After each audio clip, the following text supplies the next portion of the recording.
As a continuation to our previous Dashboard Elements video, you'll learn more about the front dashboard page and details about what each of the top tabs do and how they can help you get more done. Many of these top tab features are secondary ways that you can manage the same workflows that you access through the dashboard boxes and the quick links. All of the dashboard elements that we shared earlier can also be accessed through the top tabs that we'll explain shortly. Across the top, we have 5 tabs: Households, Monitoring, Settings, Service, and Partners. Under Households, you have the Household List, which allows you to view the details of your households.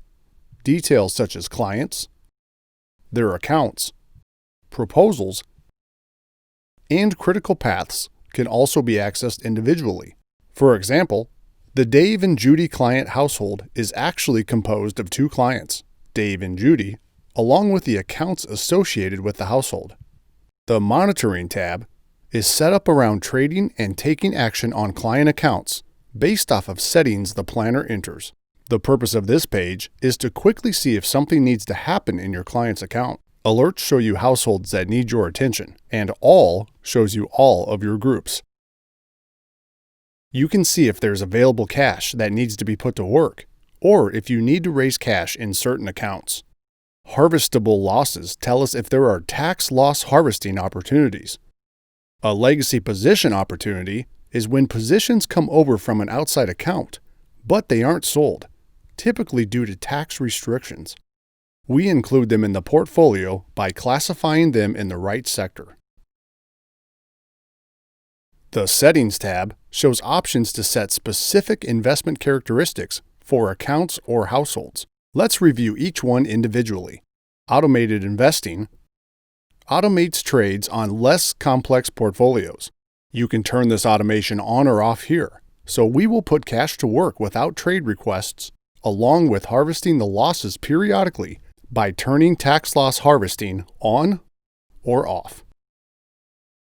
Billing definitions allow you to decide how much you charge for planning fees and other fee structures that you have. Billing groups can be set up depending on the goals of your households and assigned to your accounts.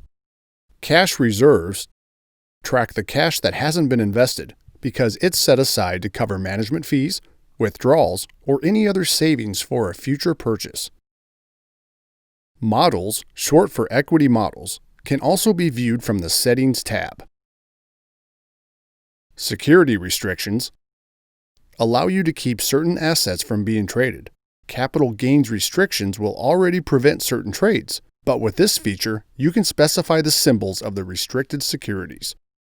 The Service tab allows you to view any messages you've sent to asset dedication and any trading requests submitted. You can also view educational materials that explain why we do certain things the way we do. These can also be shared with your clients. The Contact list shows you departments within asset dedication, along with a directory of our team and custodian information. And finally, the last tab in the set, the Partners tab, allows you to visit partner sites such as Tamarack, AdvisorView and Rebalancer, Schwab, Fidelity, TD Ameritrade, and Dimensional.